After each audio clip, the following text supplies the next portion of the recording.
Olá, seja muito bem-vindo, seja muito bem-vinda a mais uma aula da nossa escola dominical. Estamos tratando do tema dieta espiritual. Já falamos de 5 alimentos para que nós possamos nos alimentar e ter nossa saúde espiritual intacta. E estamos agora falando a respeito de exercícios espirituais, exercícios que farão com que nós tenhamos aquela nossa vida espiritual saudabilíssima. Hoje falaremos a respeito do tema ou do exercício resistência. Importantíssimo esse tema e você vai gostar, eu acho. Espero. O texto base que utilizaremos está lá em Tiago 4:7 e 2 Coríntios 2:11. Olhe aquela imagem, né? Já vamos começar já pela imagem da capa já. Você percebe ali que são dois atletas. Ali eles estão praticando jiu-jitsu. Então você vê o atleta no chão, de costas para o chão, com um kimono azul, e o outro em pé com um kimono branco. Percebam que interessante. O atleta de kimono branco está tentando uma posição melhor. No jiu-jitsu nós chamamos de tentando passar a guarda. E o de azul que está lá embaixo está resistindo. Ou seja, ele está tentando evitar com que o atleta de kimono branco consiga passar a guarda dele. Ou seja, consiga uma posição melhor e para ele pior. Então por isso que ele está ali embaixo fazendo de tudo para que o atleta ali não consiga o intento dele. A lição de hoje é essa. É que nós possamos nos exercitar e que nós tenhamos uma resistência impecável. Resistência para quê? Principalmente, que é o tema que nós falaremos, para resistir às investidas do diabo. Esse é um tema que muita gente não gosta de falar a respeito dele, muita gente também ignora, muita gente prefere não pensar, mas nós não podemos ignorar que vivemos numa batalha espiritual e nós temos que saber como lutar essa batalha. O primeiro passo para se perder uma guerra é você não saber quem é o seu inimigo, ou pior, nem saber que você está numa guerra. Então, fique atento aí para que nós possamos transmitir aqui alguma coisa que seja proveitosa para você e para mim. Então, introdução. Vamos falar um pouco a respeito da resistência primeiro, antes de entrar no assunto propriamente dito. Eu acho que a imagem que mais chama atenção quando a gente fala a respeito de resistência são os atletas que praticam maratonas. Você pode perceber que até o corpo dele é diferente. Geralmente ele é bem magrinho e ele aguenta correr diversos quilômetros por muito tempo, lógico, não usando todo o seu potencial no início. Então ele administra ali de uma forma com que ele consiga percorrer grandes caminhos. E a vida do cristão nada mais é do que um caminho onde vai ser exigida muita resistência. Então vamos falar um pouco a respeito de alguns benefícios físicos que a atividade física resulta. Principalmente falando a respeito da atividade física relacionada à resistência. Você tem dentro da área da educação física diversas áreas que você pode trabalhar. Você pode trabalhar a potência, você pode trabalhar a força, você pode trabalhar a flexibilidade e você pode trabalhar a resistência. Então vamos lá. Quais são os benefícios para a minha saúde física? Exercícios de resistência vão fazer com que haja um rejuvenescimento nos tecidos musculares, vai fazer com que nós nos sintamos melhores. Você percebe nesse período de quarentena que a gente está em casa e não está podendo fazer atividade física, como o nosso corpo pede, implora por atividade física. Então, para você ver como que quando a gente faz atividade física, a gente se sente muito melhor. Vamos lá, o exercício de resistência ele previne doenças cardiovasculares e diabetes, melhora o colesterol e por fim não, depois ainda vai ter mais um. Ele aumenta a resistência óssea, ou seja, evitando algumas doenças como osteoporose e etc. E por fim, ele aumenta a nossa força muscular. Então esses são alguns benefícios que o exercício de resistência traz para a nossa vida física. E você vai me perguntar, tá, mas o que isso tem a ver com a minha saúde espiritual? Simples. Da mesma forma como o exercício físico ele vai fazer com que a nossa saúde física seja beneficiada, os exercícios espirituais farão com que a nossa saúde espiritual também seja beneficiada. Para prevenir problemas em nossa vida espiritual, precisamos exercitar também nossa resistência espiritual. Lá em Tiago 4,7, que vai ser o tema principal da aula de hoje, vai dizer assim: sujeitai-vos, portanto, a Deus, mas resisti ao diabo, e ele fugirá de vós. Aqui mostrando a importância da resistência ao diabo. Devemos resistir a ele para que ele fuja. Tá, mas como é que eu vou conseguir resistir? Nós veremos isso mais para frente. 2 Coríntios 2,11 vai dizer: para que Satanás não alcance vantagem sobre nós, pois não lhe ignoramos os desígnios. Aqui nós temos que falar, nós estamos falando a respeito da resistência que nós temos que ter para com Satanás e também que nós não podemos ignorar que ele existe. E é isso que está falando ali em 2 Coríntios 2,11. Nós não ignoramos os intentos dele. Então ele está trabalhando, ele está a todo vapor. As pessoas pensam que isso é coisa de filme, que isso não existe e tudo mais. Inclusive, as pessoas hoje estão banalizando essa questão. Daqui a pouco eu vou falar um pouco mais a respeito disso. Mas vamos lá. Primeiro ponto. Por que devemos resistir ao diabo? Primeiro ponto que nós temos que deixar aqui, primeiríssimo, é que ele existe. Não tem como ignorar que ele existe. Segundo, que ele atua. Ele tentou até Jesus Cristo. Então ele existe, ele está aí. Ele existe, ele atua e ele é poderoso. Lógico que a área de abrangência dele tem a limitação pelo nosso Deus, mas ele é poderoso. Então não vamos nos esquecer desses detalhes. Mas vamos lá. Por que nós devemos resistir a ele? Primeiro, porque ele é inimigo de Deus. Primeiro ponto. Isso eu acho que não tem nem o que explicar muita coisa. Segundo, é inimigo dos cristãos. O segundo motivo pelo qual nós devemos resistir a ele. Terceiro, ele é inimigo da igreja de Jesus Cristo. Vamos lembrar que Jesus morreu pela igreja dele. Morreu para salvar a igreja dele, a noiva dele. E aí nós vamos fazer pouco caso? Não. Devemos resistir a ele por causa disso também. Quarto, porque ele não se cansa de matar, roubar e destruir. É a cara dele, vamos dizer assim. Então eu coloquei aqui alguns nomes e ministérios, alguns nomes pelos quais o diabo é chamado nas Sagradas Escrituras e alguns significados desses nomes, porque com esses significados nós já vamos saber qual é que é a dele, para falar aqui um jargão bem popular. Antigamente, na época bíblica, as pessoas não eram igual hoje, que você coloca qualquer nome, por exemplo, no seu filho. O nome que você colocava, ele tinha a ver com alguma característica da pessoa. Inclusive, durante a história da pessoa, às vezes mudava de nome. Por exemplo, Saulo, que depois se tornou Paulo. Então, você tinha essa mudança conforme a característica ou a personalidade da pessoa. Então, o nome naquela época dizia muito sobre a pessoa. E isso não foge à regra com relação ao Satanás. Vamos lá. Para começar, o primeiro nome que aparece na Bíblia, Satanás. Que significa o quê? Adversário. Tranquilo. Segundo, diabo, significa o quê? Acusador, caluniador. Terceiro, maligno, significa arrebatador. Está lá em Atos 13:10. Serpente, que a gente faz uma analogia, significando o quê? Enganador. Foi a serpente que enganou a Eva. Também ele é chamado de Deus deste século, que significa o quê? Que ele cega o entendimento. Às vezes você vê uma coisa que é tão clara e as pessoas não veem aquilo lá. Elas estão cegas. Ele cega o entendimento. Sexto, o príncipe das potestades do ar.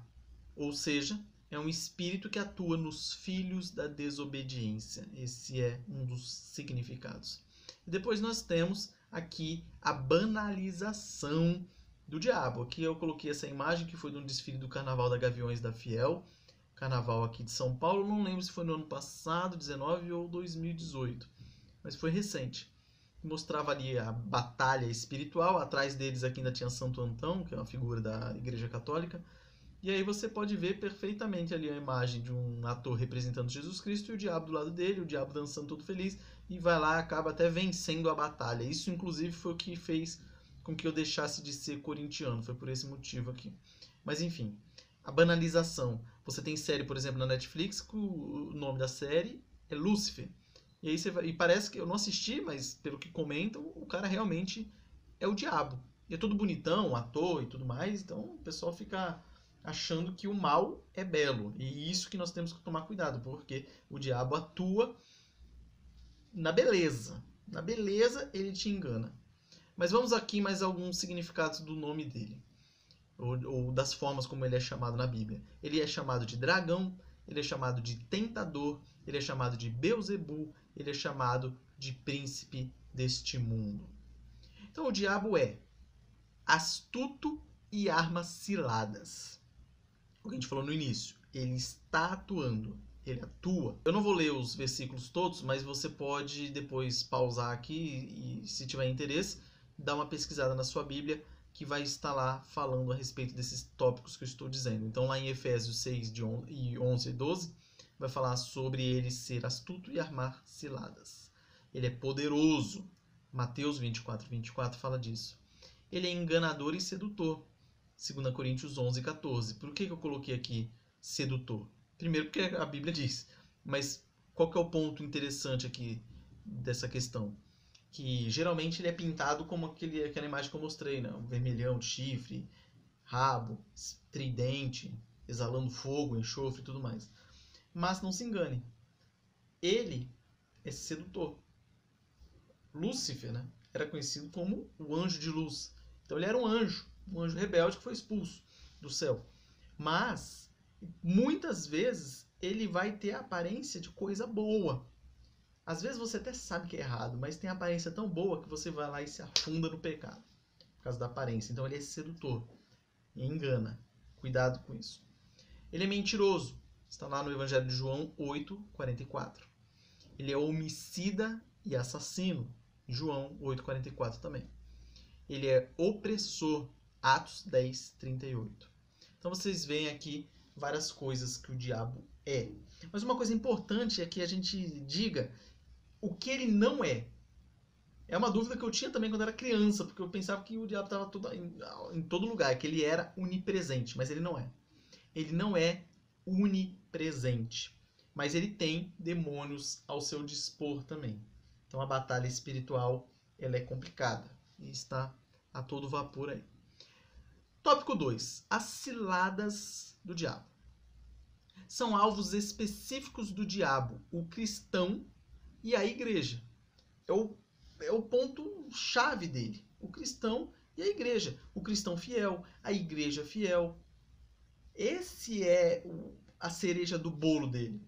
Porque os outros que estão andando, vamos supor, na errada aí, para ele, tá beleza, não precisa de muito esforço. Então ele vai tentar quebrar, tentar destruir a noiva de Cristo, a igreja de Cristo, os cristãos. Então por isso que nós temos que ficar mais atentos ainda. Lições que nós podemos tirar lá de 2 Coríntios 2:11. Que Satanás ele tem planos e estratégias contra a igreja, e são estratégias perigosas, a gente não pode ignorar isso. Ele objetiva enganar, iludir, seduzir e destruir. Você acha que o diabo não fica morrendo de felicidade quando você vê em púlpitos por aí sendo pregado as piores bobagens, as piores heresias? Ele está aplaudindo isso aí, está amando. Então ele procura obter vantagens sobre nós. Os ressentimentos na igreja são aproveitados por Satanás para prejudicar a saúde espiritual dela.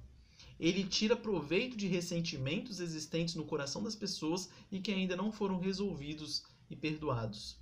Esse é um problema, esse ressentimento que deve ter em todo lugar, principalmente nos dias em que nós estamos vivendo. Nós estamos vivendo numa época em que as pessoas são altamente sensíveis. Então qualquer coisa que ela sofrer, às vezes não é nem por querer da outra pessoa, mas ela se sente ressentida, ela se sente prejudicada. Então nós temos que tomar cuidado com isso dentro da própria igreja. Intriguinha, fofoquinha, probleminhas aqui com os irmãos. Ele está amando e às vezes ele vai lá usar isso para destruir a igreja, destruir, fazer com que ela seja um amontoado de pessoas que não são unidos em Cristo. É aquele local cheio de intriga, cheio de confusão. Ele ama utilizar isso como uma ferramenta para os intentos dele. Não devemos ignorar estes desígnios dele. Para ele está louco para que aconteça coisas como essa. E nós temos que conhecer o inimigo. Por isso que é importante falar sobre isso, porque muitas pessoas ignoram a existência dele e a atuação dele. Então nós não podemos ignorá-la. Já falei isso aqui diversas vezes. Geralmente esses desígnios vêm disfarçados de bondade e justiça. É o que eu falei quando eu falei a respeito da sedução dele, que ele é sedutor e enganador. Muitas vezes esses planos diabólicos eles vêm disfarçados de bondade e justiça. Por isso que nós temos que ficar vacinados quanto a isso. É aquela questão, quando você sabe a verdade, você é menos suscetível a ser enganado pela mentira. Hoje, o que mais tem é mentira rolando para todo lado. E se você está meio bambo com relação à verdade, meu amigo, você vai acabar escorregando nas mentiras, nas ciladas, nas armadilhas. Por isso que nós vamos falar um pouco mais lá na frente o que nós temos que fazer para termos uma resistência excelente. Mas antes vamos falar de alguns exemplos de coisas ou de estratégias que o diabo se utiliza. Vamos lá. Satanás, primeiro, ele lança dúvidas sobre a segurança da nossa salvação. Isso é uma artimanha que ele pode se utilizar. E a resposta para essa afronta dele, você pode ler lá em Romanos 8, de 12 a 17. Então aqui eu vou dizer alguns exemplos e as respostas para esses problemas. 2. Satanás sugere que podemos servir a Deus sem nos afastarmos do pecado. E a resposta está em 1 Pedro 1, de 13 a 16. Aqui eu acho que é o que mais está rolando hoje em dia. É você poder ser crente sem mudança de vida. Então você vive fazendo determinada coisa que afronta a santidade de Deus, mas o mundo vai dizer para você que isso não tem problema nenhum. Você pode servir a Deus e continuar ali com sua vida promíscua que não pega nada. Então, cuidado com essa questão. 3. Sempre nos apresenta argumentos racionais e coerentes para impedir o nosso compromisso com Deus.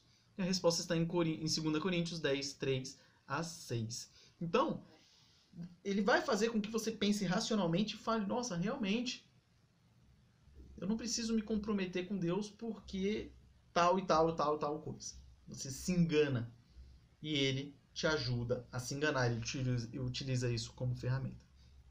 4. Sempre nos mostra os defeitos dos irmãos e da igreja, com o objetivo de prejudicar o nosso envolvimento com a obra de Deus.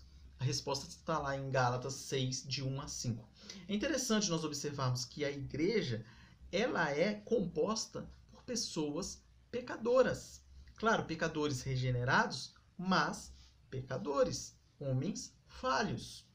Nós não ignoramos isso. Essa semana mesmo eu estava discutindo com um colega meu e ele estava argumentando comigo sobre a não necessidade de frequentar fisicamente o templo, ou seja, aquela questão dos desigrejados. Ele falou que não tem problema você assistir seu culto online, mesmo depois que terminar essa quarentena, e não há necessidade desse ajuntamento aí, eu argumentando o contrário. E ele falou que na igreja tem muita fofocaiada, tem muita intriga, tem muita briguinha, tal. Ou seja, é melhor ficar em casa.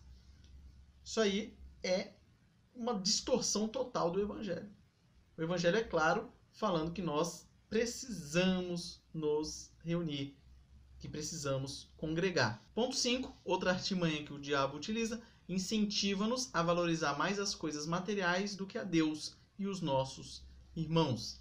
Resposta para isso, Mateus 6:33. Isso também hoje está muito comum com a questão do materialismo, a busca pela felicidade, a busca pelos bens materiais. Isso aí nós temos que tomar cuidado, que pode ser o diabo te tentando para você cair. Ponto 6. O diabo nos levará a pensar que servir a Deus é complicado e custoso. E a resposta disso está em 1 João 5:3. O serviço a Deus deve ser um prazer. A pessoa que é regenerada e salva pela graça de Cristo, ela vai servir a Deus com amor, com paixão, com prazer. Não tem nada de penoso, não tem nada de de desgaste. Desgastante tem, mas é um desgaste bom. Como nós estamos falando de resistência, falamos de exercício, é só você pensar, por exemplo, no exercício. Às vezes você vai correr, vamos supor, vou correr 20 minutos hoje na esteira, por exemplo, em casa. Eu vou correr 20 minutos. É desgastante? Claro que é. Tá cansando, mas é prazeroso e faz bem. Então, servir a Deus é a mesma coisa, é prazeroso, faz bem. Cansa às vezes? Cansa, lógico que cansa. A gente é decaído, ser humano cheio do pecado, com a carne fraca, mas é prazeroso e aliás, não é complicado e custoso, como ele diz aqui. Sétimo, o diabo levantará pessoas que lançarão dúvidas sobre o nosso caráter e as motivações do nosso coração. Então você vai, às vezes, fazendo as coisas tudo certinho, vai chegar alguém apontando o dedo e falando que você está com motivações erradas, motivações egoístas, por exemplo, ou vai colocar em dúvida o seu caráter. Será que você está fazendo isso para o bem do reino de Deus ou por interesse próprio e tudo mais? E às vezes ele vai utilizar essa pessoa ou essa situação para te colocar numa situação complicada. E se você estiver com a sua resistência fraca, você vai ser atingido por isso. A resposta para essa questão, 2 Coríntios 11, de 13 a 15. 8. Levantará falsos mestres e espíritos enganadores que nos tentarão a abandonar a fé e a sã doutrina. A resposta está em 1 Timóteo 4, de 1 a 5. Isso aí, hoje em dia, eu não preciso nem falar, o tanto que tem. Eu acho que depois que a internet trouxe muita coisa boa, mas a internet trouxe muita coisa ruim também. Percebam aí que tem pastores agora famosos, pastores entre aspas, famosíssimos agora nas redes sociais, com milhões de seguidores, e estão influenciando uma geração inteira com bobagens. Bobagens. A própria palavra de Deus nos alertou, né? Quando Paulo escreveu a Timóteo, ele falou assim, vai chegar um tempo que o pessoal não vai conseguir ouvir a sã doutrina. Vai procurar mestres conforme as suas próprias intenções, ou seja, querendo que esses mestres, esses pastores falem o que elas querem ouvir e não o que Deus tem para falar para a pessoa. Hoje em dia é muito comum isso e ele utiliza também isso, ele levanta falsos mestres, espíritos enganadores. E agora nós chegamos aqui aos 5 segredos para ter uma resistência, para que você tenha a sua vida espiritual forte e conseguir resistir às tentações e às investidas de Satanás. Primeira, não devemos ignorar ou desprezar as estratégias de Satanás. Esse é o primeiro ponto. Não devemos ignorar e nem desprezar, nem tratar como não existisse. Não, nós falamos bastante a respeito disso aqui. 2, devemos descansar no poder do sangue de Jesus Cristo. Nós temos que saber que quem está em nós é maior que ele. Óbvio. Ele atua até certo ponto, mas nós temos Jesus Cristo do nosso lado. Então não temos que ter medo também. Temos, lógico, que tomar as cautelas que estamos falando aqui na aula inteira, e nas aulas anteriores nós demos uma pincelada também, mas não precisamos ficar desesperados, não. 3, devemos nos armar e nos defender com a oração e a palavra de Deus. É a principal arma. Oração e estudo da palavra de Deus. Os meios comuns de graça, por assim dizer. A gente pode colocar aí a comunhão com os irmãos e tudo mais. Mas oração e palavra é essencial. Essencial para adquirir a resistência necessária. Isso você pode ver lá em Efésios 6, 11. 4. Nós devemos nos sujeitar a Deus em humildade e obediência, buscando ajuda espiritual. Na aula anterior, se eu não me engano, ou 2 para trás, a gente falou a respeito de quebrantamento. É se sujeitar integralmente a Deus. Quando nós fazemos isso, nós não ficamos correndo atrás de outras doutrinas, outras filosofias, falsos evangelhos por aí. E por fim, devemos nos ocupar com o serviço. 1 Timóteo 5, 13 a 15. Você está envolvido com o serviço cristão é uma das melhores armas para que você crie uma resistência ferrenha contra as investidas de Satanás. Qual a conclusão que nós chegamos? Primeiro, que a vida cristã é uma maratona que exige muita resistência. O diabo quer nos derrubar, não podemos ignorar isso. 1 Pedro 5, 8 e 9 fala a respeito disso. Resistir é preciso, é uma ordem. versículo lá de Tiago que nós lemos no começo diz isso. Resistir, no imperativo, resistir ao diabo e ele fugirá de vós. 4. Resistir ao mandamento, eu já antecipei. Resistir é a maneira de colocá-lo para fugir. Maior é o que está em nós do que o que está no mundo. 1 João 4:4. Utilizemos, por fim, os meios à nossa disposição para alcançarmos a resistência necessária. Estudo da palavra de Deus, oração, comunhão com os irmãos, serviço cristão, jejum, já falamos a respeito disso. Os exercícios, coloquemos em prática o quebrantamento, coloquemos em prática o culto doméstico, o culto público, o culto individual, tudo isso que está a nosso dispor para que nós utilizemos, para que nós possamos ter uma resistência aí 10. E as reflexões e aplicações finais. Primeiro, você já se sentiu tentado pelo Satanás? Lógico que é uma pergunta para você fazer aí para você mesmo e aí você responda para você. Você já se sentiu tentado pelo Satanás? Se já, você já caiu em alguma armadilha de Satanás? Pense aí com você mesmo. E você já conseguiu resistir a ele? Caso você já tenha sentido que já foi tentado por ele, você já conseguiu resistir? Pense com você a respeito desses temas. E, fim, encerramos aqui a nossa lição. Espero que tenha ficado claro. Se não ficou, por gentileza, mande aí sua pergunta nos comentários. E ponha tudo isso em prática. Nos vemos no próximo domingo, dando continuidade aos exercícios espirituais. Um forte abraço, que Deus abençoe a sua vida, que te ajude a ser resistente contra as investidas de Satanás. Um forte abraço.